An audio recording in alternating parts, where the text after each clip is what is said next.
China has unveiled a new dredging ship capable of creating islands such as those Beijing has already built in the disputed South China Sea. Described as a magical island maker by the institute that designed it, the vessel was unveiled on the eve of U.S. President Donald Trump's tour of Asia. China has been accused of creating artificial islands in the South China Sea to bolster its claims over the contested waters. The strategic sea is also claimed by Vietnam, the Philippines, Malaysia, Brunei, and Taiwan. What is the ship called? The vessel has a highly symbolic name, Tian Kun Hao, a legendary enormous fish which can turn into a mythical bird. How big and powerful is it? At 140 meters long, it is the biggest ship of its kind in China and, according to the designers, in Asia.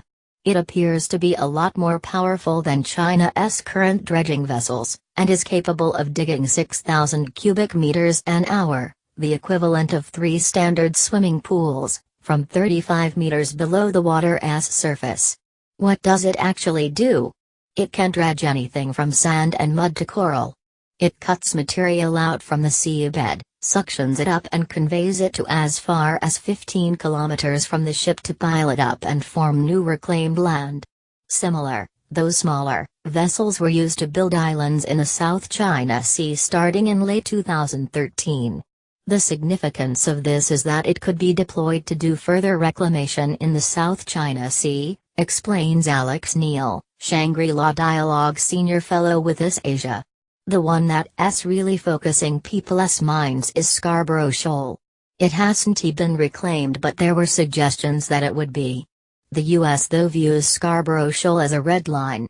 The timing could be a coincidence, says Mr. Neil, but it is worth remembering the considerable tension South China Sea activity can generate. The US has traditionally taken no set position in the territorial disputes, but it does assert so-called freedom of navigation operations, which means it sails past or flies near the disputed islands, a strategy that angers China. This ship has been launched with a lot of fanfare and has been called the Magic Island Maker in Chinese media. So it could very well be a signal that China feels emboldened to move further with its South China Sea claims, Mr. Neil adds. All the US can do is, have Trump reassert its concern about the reclamation activities. China, however, has defied such criticism in the past and continued building islands and even placing military installations on them. Dredging vessels are used for a wide range of tasks and reclaiming land is only one of them. But the fact that Chinese state media has dubbed this the Magic Island Maker seems to suggest this will be at least part of its job.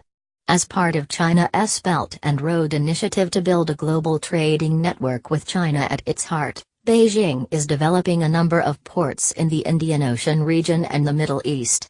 The Tian Kun Hao can also be used to drill deepwater ports wherever Beijing decides to send it.